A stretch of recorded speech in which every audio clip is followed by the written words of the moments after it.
আমার মস্ত মানুষ মস্ত অফিসার, মস্ত ফ্ল্যাটে যায় না দেখা এ পারে ও পার, নানান রকম জিনিস আর আসবাব দামি দামি, সবচেয়ে কম দামি ছিলাম একে মাত্র আমি। ছেলের আবার আমার প্রতি অগাধ সম্ভ্রম, আমার ঠিকানা তাই বৃদ্ধাশ্রম। ঠিক কি না? এজন্য আল্লাহ ডেকে বললেন, খবরদার, বাবা মারে বৃদ্ধাশ্রমে রেখে এসো না।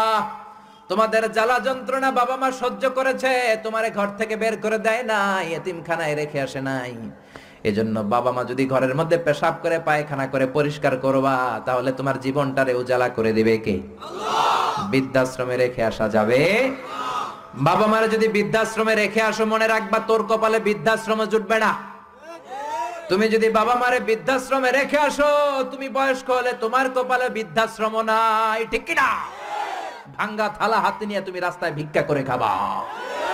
এজন্য আল্লাহ বললেন, ইহসানের প্রথম ব্যাখ্যা, ইম্মা ইয়াবলুগান্না ইনদাকাল কিবারা আহাদুহুমা আও কিলাহুমা ফালা তাকুল লাহুমা উফ।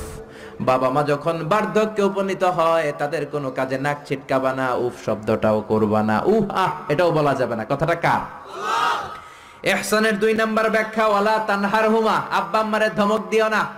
কিছু ডাকা আইতাছে, মায়েরে ধমক দেয়, মায়েরে ডাকে বুড়া, বাবারে ডাকে বুড়া, মায়েরে ডাকে বুড়ি, আছে না নাই? কেমন করে মা বাবারে তুমি বুড়া বুড়ি ডাকো? তারা তো বুড়া বুড়ি হয়েছে তোমার কারণে, তোমারে মানুষ করতে যে